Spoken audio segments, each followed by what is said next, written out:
पिछले एपिसोड में आपने देखा होगा कैसे पिकाचू यूज करता है थंडरबोल्ट अटैक का। वही हम दूसरी तरफ रेसीरैम को देखते हैं, जहाँ पे रेसीरैम यूज करता है अपने signature move blue flare attack का। दोनों ही पोकेमॉन्स के अटैक आपस में आकर टकरा जाते हैं, जिसकी वजह से काफी बड़ा एक्सप्लोजन होता है। एक्सप्लोजन की वजह से किसी को कुछ समझ नहीं आता कि क्या होता है।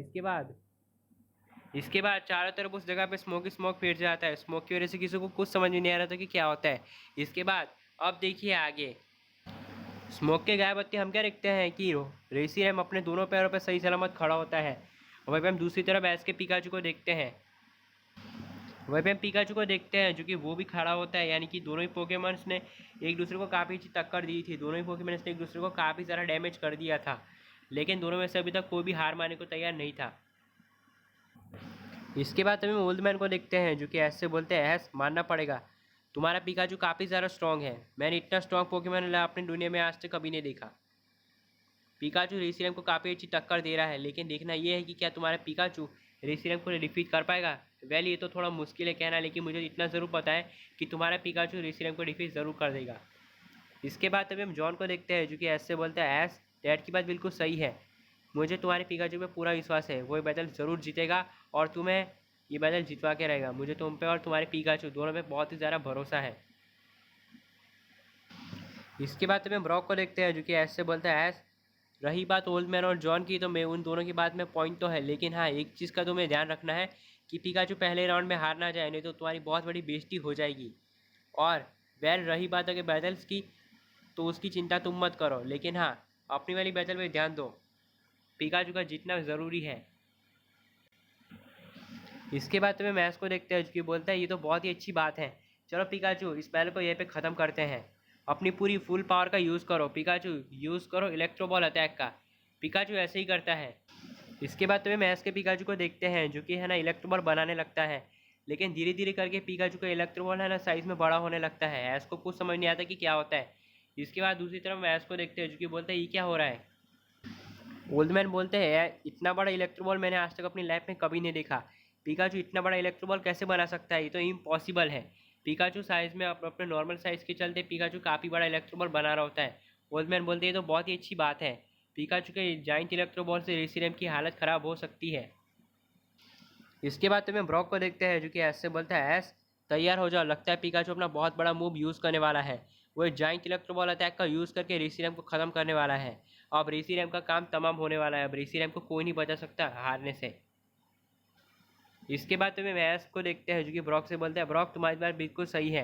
पिकाचू अपनी पूरी पावर का यूज़ करके है ना रेसीरैम को ख़त्म कर दो। मुझे तुम पे पूरा विश्वास है, तुम्हें बैटल ज़रूर जीताओगे। अपनी पूरी पावर का यूज़ करो जाइंट इलेक्ट्रो बॉल अटैक का।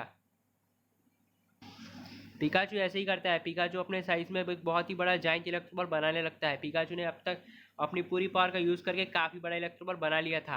पिकाचू जाइंट इलेक्ट्रो बॉल बना लेता है और रेसीरैम की तरफ लॉन्च कर देता है।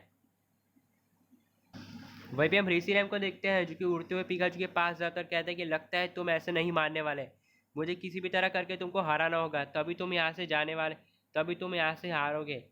अब कुछ भी हो जाए, मैं तुम्हें छोड़ने वाला बिल्कुल भी नहीं हूँ।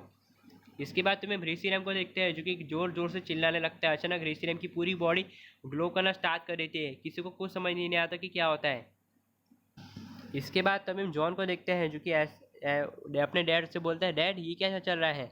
रेसीरैम की पूरी बॉडी ग्लो करना स्टार्ट हो रही है, लेकिन रेसीरैम ऐसा क्या करने वाला है और उसकी बॉडी इतनी तेज़ी से ग्लो क्यों करे, मुझे तो कुछ समझ में नहीं आ रहा। इसके बाद तुम्हें ब्रॉक को देखते हैं, जो कि ओल्ड मैन से बोलता है, ओल्ड मैन जॉन की बात बिल्कुल सही है। ये रेसीरैम की बॉडी अचानक ग्लो क्यों कर रही है। पक्का कुछ ना कुछ तो गड़बड़ ज़रूर है।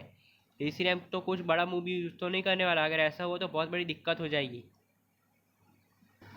अगर रेसीरैम ने कोई बड़ा मूव यूज़ किया तो बहुत बड़ी दिक्कत हो जाएगी। फिर ऐसी बैटल हार जाएगा, बहुत बड़ी दिक्कत हो जाएगी। ओल्ड मैन, ये रेसीरैम क्या कर रहा है। इसके बाद तभी ओल्ड मैन को देखते हैं जो कि ऐसे ब्रॉक से बोलते हैं, ब्रॉक लगता है रीसीरम अपनी पूरी पावर का यूज़ करने वाला है। ब्रॉक बोलता है पूरी पावर, लेकिन कैसी पावर? तभी ओल्ड मैन बोलते हैं लगता है रीसीरम ऐसा यूज़ करने, कोई ऐसा मूव यूज़ करने वाला है जिसे आज तक कोई भी पोकेमॉन ने यूज़ नहीं किया। रीसीरम ऐसा मूव यूज़ करने वाला है जिससे पिकाचू का किस्सा एक ही बार में ख़त्म हो जाएगा। और मैं वो नहीं जानता कि रीसीरम क्या करने वाला है, लेकिन रीसीरम जो कोई भी मूव यूज़ करने वाला है वो बहुत ही ज़्यादा खतरनाक और पावरफुल होगा, जिससे कोई नहीं बच पाएगा। इसके बाद तुम्हें रीसीरम को देखते हैं जो कि अपने साइज़ में एक बहुत ही बड़ा जाइंट फायरबॉल बनाने लगता है। रीसीरम ने जाइंट फायरबॉल बना लिया था और वो तेज़ी से पिकाचू की तरफ लॉन्च कर देता है। जाइंट फायरबॉल और जाइंट इलेक्ट्रोबॉल दोनों तक आपस में आकर टकरा जाते हैं। एक तरफ रीसीरम का जाइंट फायरबॉल धीरे धीरे करके पिकाचू के पास बढ़ रहा होता है और वहीं पे पिकाचू का भी जाइंट इलेक्ट्रोबॉल तेजी से रीसीरम की तरफ बढ़ रहा होता है। दोनों ही पोकेमॉन्स के जाइंट मूव्स आपस में एक दूसरे की तरफ बढ़ रहे होते हैं। जैसे ही यह दोनों ही जाइंट मूव्स आपस में आकर टकरा जाते हैं, जैसे ही दोनों मूव्स आपस में आकर टकराते हैं तभी काफ़ी बड़ा एक्सप्लोजन होता है। एक्सप्लोजन की वजह से किसी को कुछ समझ में नहीं आता कि क्या होता है। इसके बाद धीरे धीरे करके वहाँ पे चारों तरफ स्मोक आ जाता है।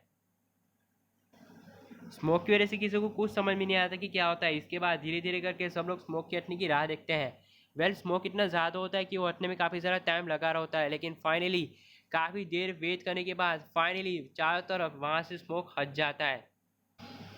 जैसे ही स्मोक साफ हटता है हम क्या देखते हैं कि पिकाचू ग्राउंड पे पड़ा होता है, यानी कि पिकाचू काफ़ी सारा डैमेज ले चुका था और उसमें अब और ताकत नहीं बची थी।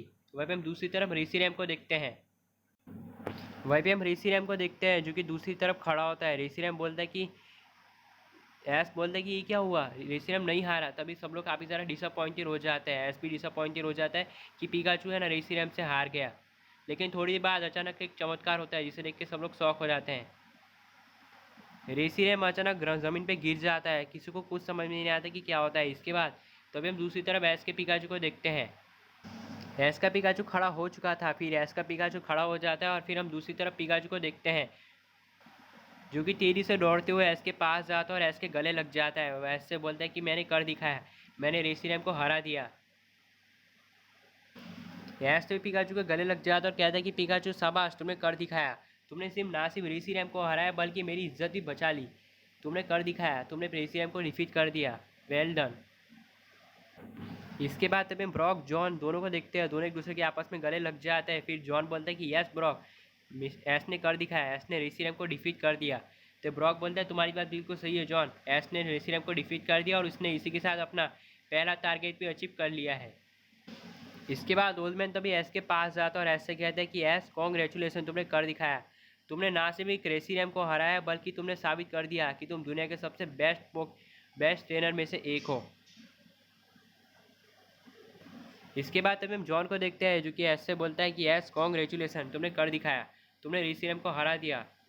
मानना पड़ेगा, आज तक मैंने बहुत सारी बैटल्स देखी है लेकिन इस टाइप की बैटल अपनी लाइफ में कभी नहीं देखी। तुमने कर दिखाया, तुम बहुत ही स्ट्रॉन्ग ट्रेनर हो। ओल्ड मैन बोलते हैं इसी के साथ एस, तुमने अपने पहले पोकेमॉन को डिफीट कर दिया है। इसके साथ ये है तुम्हारा पहला पोकेमॉन जो कि तुमने डिफीट कर दिया है। अब चलो एक और पोकेमॉन की तरफ चलते हैं, लेकिन हाँ रुको, मुझे नंबर लेने दो। इसके बाद तभी ब्रॉक को देखते हैं जो कि ओल्ड मैन से बोलते हैं ओल्ड मैन, इस बोर्ड पे क्या लिखा हुआ आने वाला है। तो ओल्ड मैन बोलते हैं वो तो मुझे भी नहीं पता, लेकिन ब्रॉक बोलता है ऐसा क्यों लग रहा है कि यहाँ पे एक बहुत ही खतरनाक सा नंबर लिखा हुआ क्या आने वाला है। ये तो बहुत ही अच्छी बात है। सभी लोग राह देखते हैं कि उस बोर्ड पे कुछ नंबर लिखा हुआ है।